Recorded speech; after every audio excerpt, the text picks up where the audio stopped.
Well, good day, everybody. Welcome to the Bible in a Year 2021, day 67. That's 67, and we're looking at numbers 31 and 32.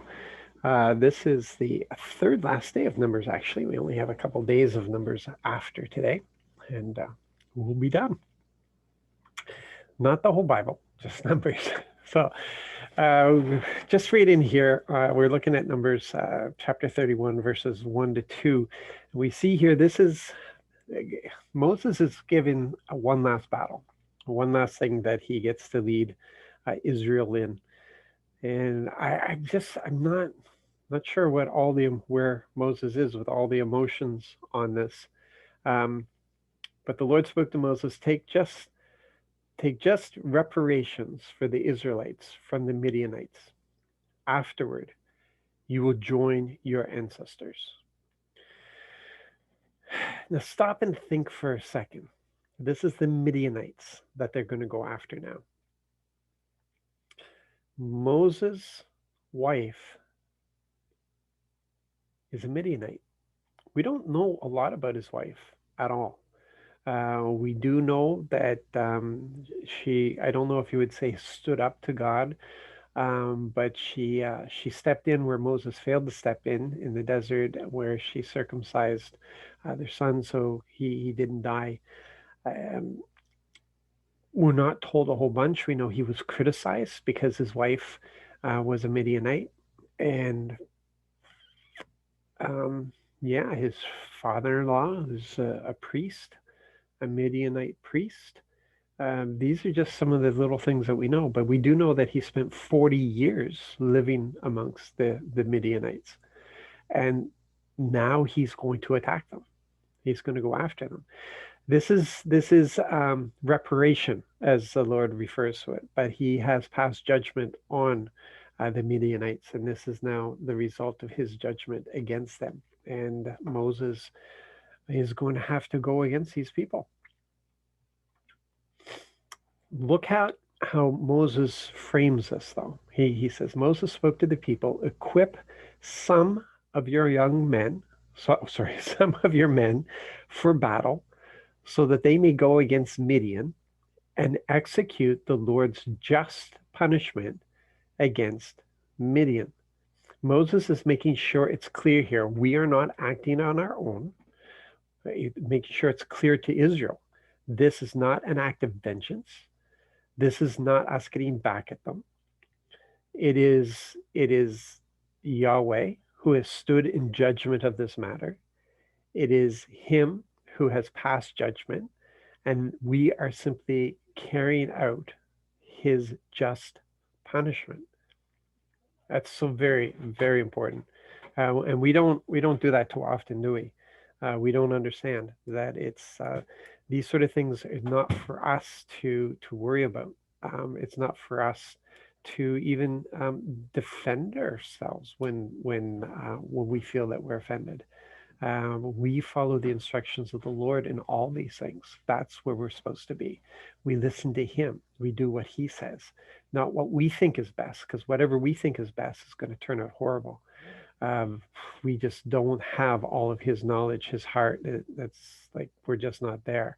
And He, one of the reasons He has to take care of this, from my thinking, okay, this is just my opinion, but one of the reasons why the Lord needs to step in here and He can't let the Midianites get away with what they've done is that uh, this is going to be used as a way of striking fear into the heart of all the nations around them, that they don't dare come against Israel. They don't dare try to do anything against Israel because this is what will result.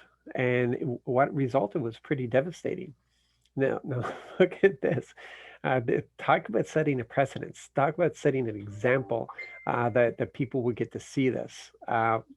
In Numbers 31, verse 5, okay, victory is not about numbers. Hope you can understand that. Victory is not about numbers. From the thousands of Israel, 1,000 from each tribe will be selected, or were selected, sorry. 12,000 were equipped for battle. There you go, that number. 12,000 were equipped for battle. Okay. How big is the army?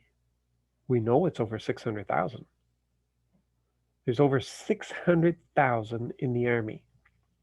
But for this battle against the Midianites, they've only selected 12,000. Okay, so this is like 2% of the army. And 2% of the army went out and they defeated 5 different kingdoms. 5 Midianite kingdoms fell. 5 kings fell under Israel. And this is an exclamation point. It's like, okay, Canaanites, we're coming in after you. We're coming in. They're right across. They're across the Jordan. They're right across from the site of their first battle. And we know when the spies go into the city, they're told by Rahab that everybody's afraid of them. Fear has gripped everybody concerning Israel, and it's part of it is because of this battle against Midian. It's really important what is being laid down here. And just as an aside here, we don't want to skip over Balaam because we spent a little bit of time with him. So we see that they killed the kings of Midian, Evi, Rechem, Zur, and Reba, the 5 kings of Midian, along with others slain. They also killed Balaam, Beor's son, with the sword. And it's explained here why that he was involved with the deception that had happened. And we had already talked about how the verbal tradition that has been handed down was that Balaam had found or figured out a way he could still get his reward, that he could still get his riches, and he couldn't do it by straight out cursing because the Lord had protected, but he went through a back door of deception.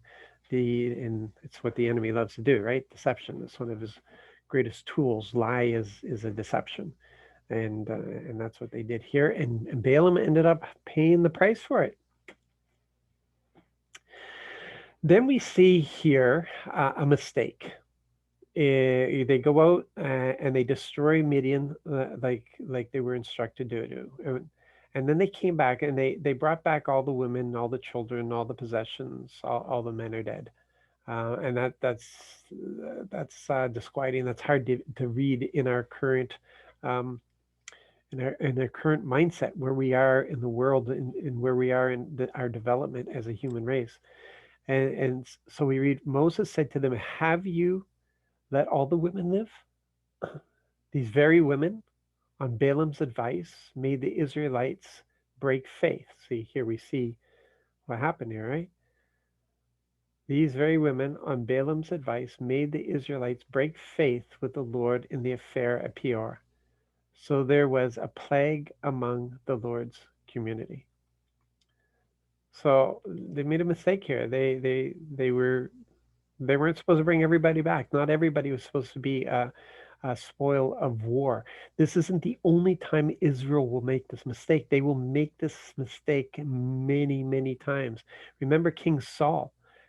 King Saul got in trouble because he was given specific instructions on what he was supposed to do. He was supposed to destroy everything, and he didn't. They kept the cattle and such. And as a result of his attitude, the kingdom was taken away from him because too many times he had not followed the instructions. And so this is going to be an ongoing thing that we will see. The mistakes they keep making because humanity, human desire, greed gets in the way. This bothers me, this verse, as it should bother any of us where we are right now. In verse 17, now kill every male child and every female who has known a man intimately by sleeping with him. We can't disassociate our hearts from this. We've got to understand these are children. These are children. These are real human beings. And we may want to come up with doctrines that explain this and deal with this, but this is the reality of God's justice. And it may be hard for us, um, but it is the consequences of rebellion. It's the consequences of doing what's wrong, and there are consequences. We want to rush in all the time and save people and protect people and help people. And Father has done that. He's gone in and he's done the maximum that he can do. He gave Jesus Christ. He has given us a way that we do not have to face the judgment at the end. But I'll tell you, there will be judgment at the end. It's not, some have said, well, his love will win over. His love already has. But there are those who will choose to continue in rebellion, to do whatever they want to do, who do not want to align themselves to Father's heart, who do not want to come into his morality, who do not want to. And that's, man, as much as we don't want to think about it, but this is the reality. Um, my humanity wants to see everyone saved. That's the heart of the Father, to see everybody saved. But his justice is greater than mine, and justice is real, and it will be harsh, because when you are given the key to freedom and you walk away from it, you're going to have to live with the consequences that result from it. We can't change his justice. As much as we don't want to think about this, we can't change it. He has said what's going to happen, and it's just the fact. It's just what it is. That's why the conviction should be so strong on us. Why it is that we want to be involved in people's lives, so that we can have the opportunities, so that they could get to know Jesus, because he is the only way, the truth, and the life. But this should bother us, as I'm sure it bothers Father's heart, and he does not want to see anybody perish. He doesn't want to see it, but his justice is justice. Verses 22 to 24, again, just highlighting, this is just one more example of a father protecting Israel, who are ignorant of the hidden things. And so we have gold, silver, copper, iron, tin, and lead. Anything that can withstand fire, you put through the fire, and it will be clean. It will also be purified with the water of purification. Anything that isn't able to withstand fire, you will immerse in water. You must wash your clothes on the seventh day, and you will be clean. Afterward, you may enter the camp. So this is for all the warriors. And again, this is to get rid of the filth and any disease and anything else that's coming from people who may not have the same cleaning regimen that Israel has. And so he's just protecting them. And then we see the attitude of community towards victory. And we see this later with King David. Just that one place that they were chasing down the people who had ransacked their town. And some of the warriors got tired and they couldn't go any further. And David left them with some of the supplies, and he went on to the others, and they got victory. And the ones who were in the battle didn't want to share with those who didn't. And David said, no, everybody gets something. And this wasn't new. We see it here. This is established.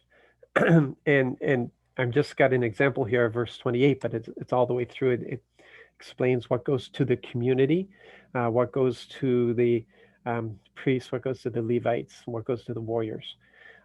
So you will offer as a tribute to the Lord from each warrior who went into battle, one living being in 500, whether human, oxen, donkeys, or flocks. This don't think this is for sacrifice, okay? The humans that would be offered would become slaves, is what they would become, and they would be there to work probably in the priests' homes and that sort of thing.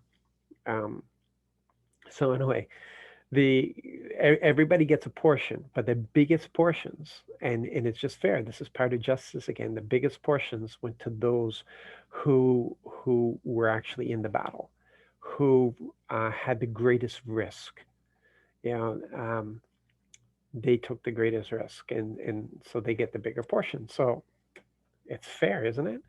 And then we have this beautiful thing that happens. This for me, this is moving because it's one thing when you give what's required of you. It's another when you want to give on top of it, just because of appreciation, of thanksgiving. And we see here in verses 48 to 50, the commanders over the thousands of the army, officers over thousands and officers over hundreds, approached Moses and said to Moses, "Your servants have counted the warriors in our charge, and not one of us is missing." Not one of us. So in all that battle, of the 12,000 that went out, 12,000 returned. We have brought the Lord's offering that each found gold articles,